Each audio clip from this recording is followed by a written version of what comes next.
Well, it is one day before Aetherdrift releases on Arena, so I figured I might as well get out a little slideshow here where I talk about the cards I think have potential to see play on Arena. So let's continue on. I guess to clarify here, I'm basically talking about historic, timeless only. I do have thoughts about Pioneer, which cards will see play in Pioneer, but they're not on here right now. To start here, just some random various cards. I think they could be okay in random archetypes. Not too exciting. Could be role players. Uh, Not sure I want to spend too much time on any of these. Let's get to the next slide. Another one that I don't have much confidence will be significant in either format, but I thought it was good enough to talk about. So on Arena, we're really lacking kind of haste threats that return from the graveyard. We basically just have Bloodghast. Modern, they're lucky, they've got Vengevine. And then Legacy Vintage, they've got even more. But we kind of have nothing. Afterburner Expert is something, but the stipulation is that you have to play bad cards with Exhaust. Draconics Engineer is kind of nice with this because you activate the Exhaust ability, it enters before the ability resolves, so it would get haste. I think this is the best synergy here. You do want redundancy, so this is the next best exhaust card I can find for this type of deck. We got a little one-drop here, which I think actually will see play. I think this is by far the most potential out of all of these. I don't know why I made it the smallest, but yeah, the Faithless Looting on Arena. We've got some Hollow One, all that good stuff. Psychic Frog. So yeah, this little guy, I imagine will actually be quite powerful. A significant upgrade to Flame Blade Adept, which was seeing tiny play. Tiny. The teeniest bit of play. Let's continue on. Break Less Gear Hulk. Now this is one of the cards that I feel I'm most high on compared to the general sentiment. You know, just from perusing social media. I think this card's great. Like, really great. The issue is that the kind of deck it would be great in isn't really that good. So I brought up some specific card combinations you could get. You could get Sigurd as a Colossus Hammer. That's, you're kind of assembling a combo here. You can get Retrofitter Foundry or Ornithopter, so this could be like incidentally part of an artifact shell. And Nephelia just kind of represents fair blink decks, fair like creature decks. I imagine it would be Selesnya. I can't imagine going more than one color, especially in historic, or more than two colors, pardon me. But the card itself is tipping on broken. So, just kind of waiting for the right shell. Maybe there is a right shell. Maybe it's good enough that it'll elevate these archetypes into something successful. Well, let us hope.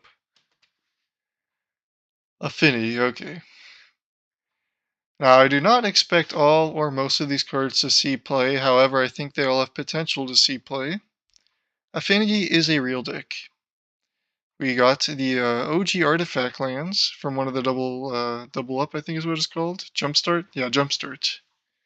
Just those pesky little cards banned in Modern.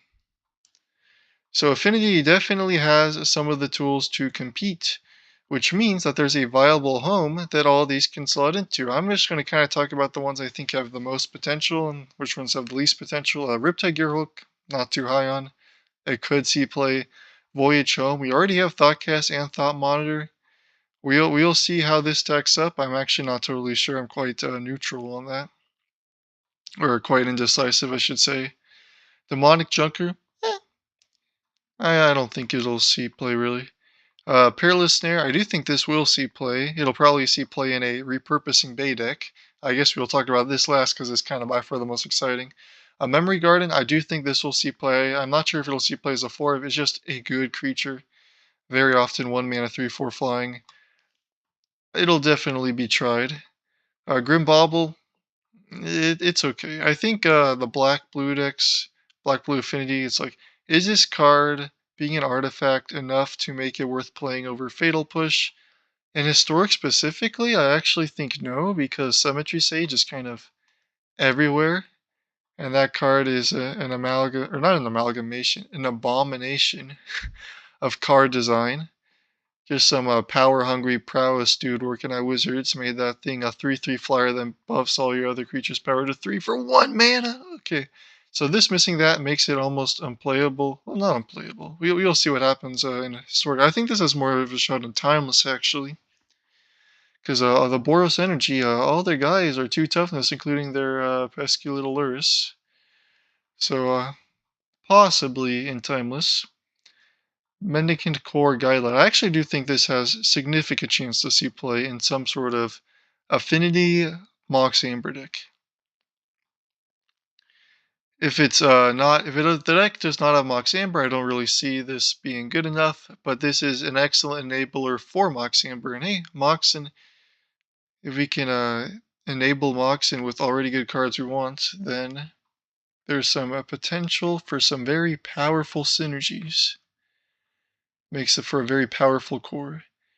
Okay, repurposing bay. I always said I was going to talk about this. It really should have got its own slide. It has some synergies with some cards I'll show later. It's also amazing with Enigma Jewel. Whatever deck this he's playing, it'll almost assuredly play Enigma Jewel as well.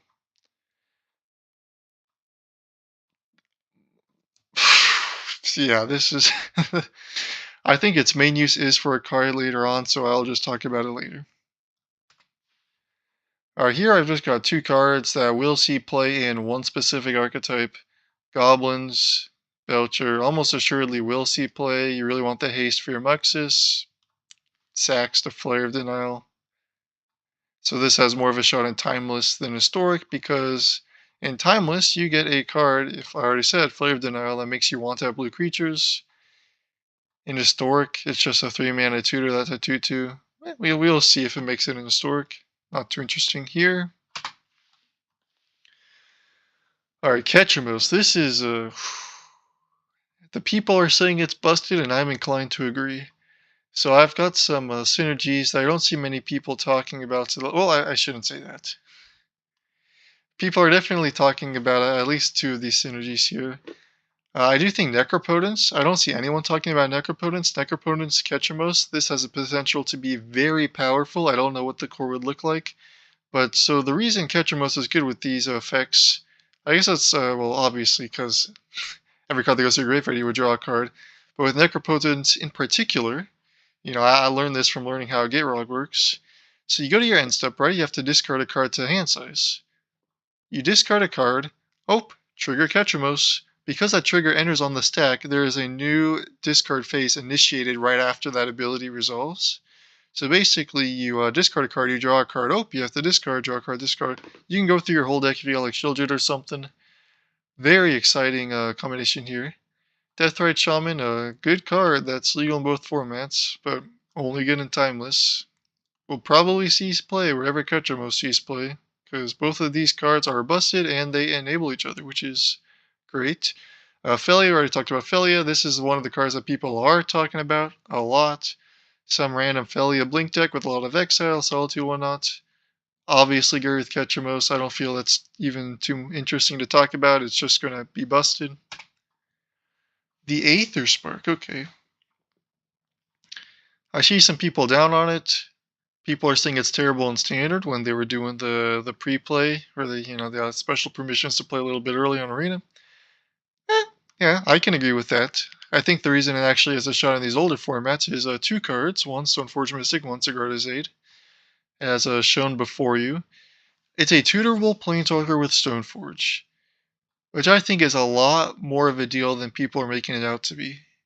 Grist has shown just how busted it is to be able to tutor Planeswalkers with cards that normally don't tutor Planeswalkers.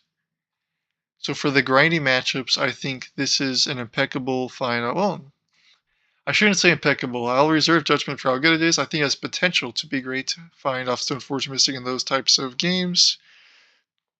Sigarda's Aid. The interesting thing about the Aether Spark is the way it's worded, you can't really play it and then do one of its latter 2 abilities immediately. You have to first attach it. The next turn you can do one of those abilities if you attack, or I guess you can do the second ability if you not even attack, it would just kill it, which isn't great. Sigarda's Aid. You play the Aether Spark and immediately attaches to a creature. You don't have to do the +1 first. You go to attack.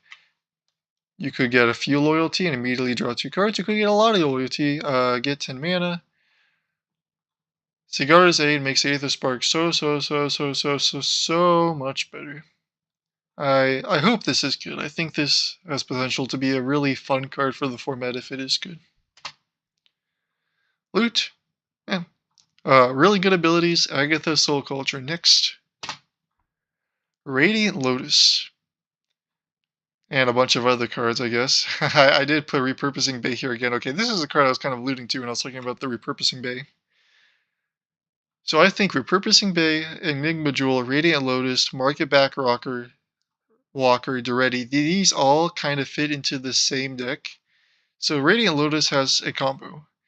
Scrap Heap, Scrap Trawler, I think that's the name of it. But it's basically the same cards Acacia I used. This is kind of Acacia, right?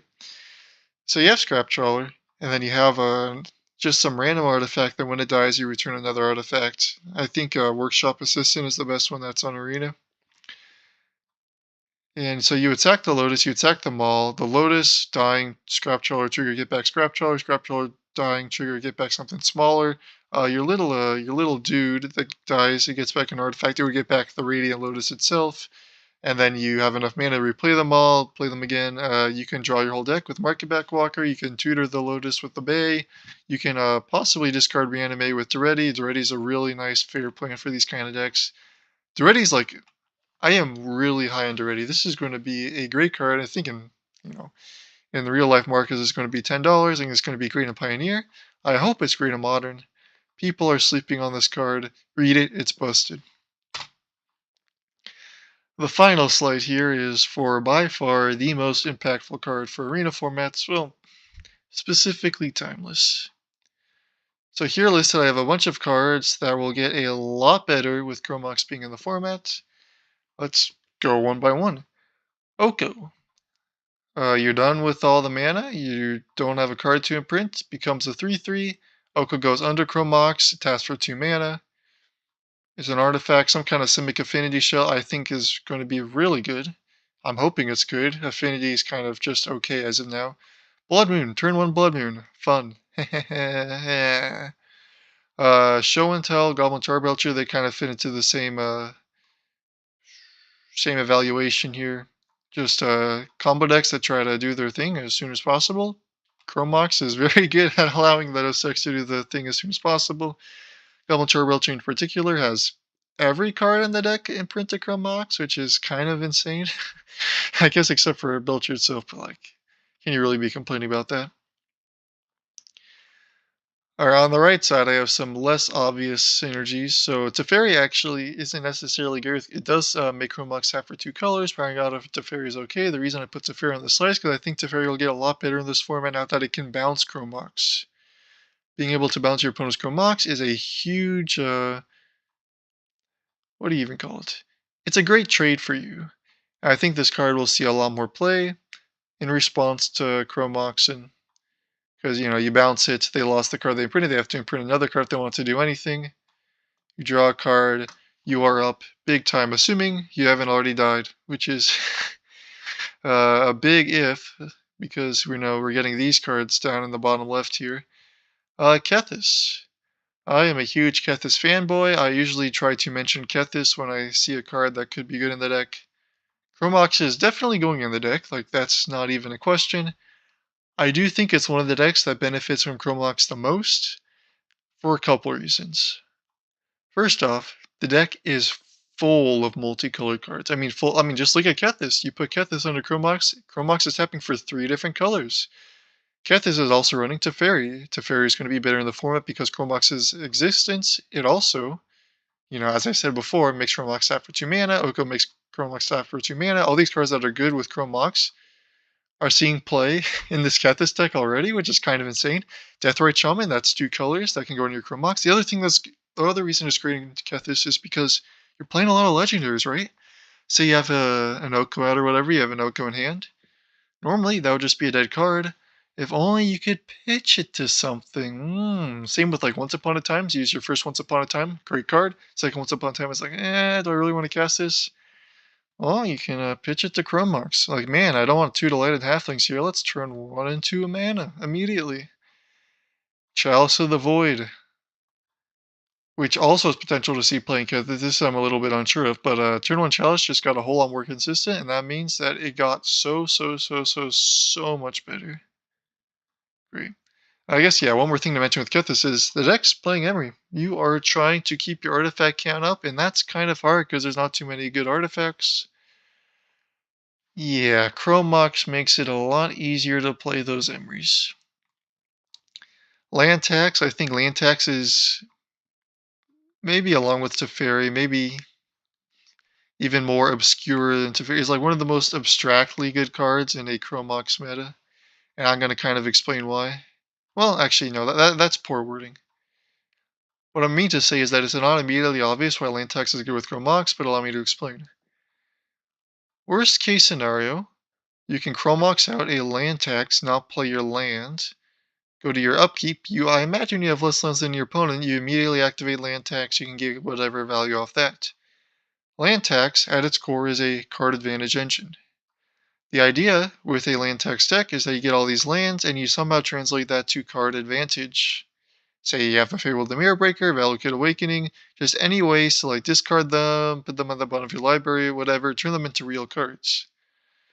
So a land text deck would be having a huge influx of cards if its engine is online. Decks with large card advantage engines want to be able to play all their cards to make the most use out of those card advantage engines. Chrome Mox is also great in that regard. Say you put 3 basics in your hand, you exchange them, you get 3 non-land cards. Pitch 1 to a Chrome Mox, you can cast the other 2 on the same turn. So both of those conceptually are great for land tax, both being able to, play land tax without skipping a land drop and taking advantage of the card advantage engine there. I don't know why I'm talking as if there's some other point I'm going to make. Those are just the 2 main points. I do think land tax is going to get a lot better. I hope it's good. It's a super interesting card. I think it would be great for the format if it were good. And with that, farewell.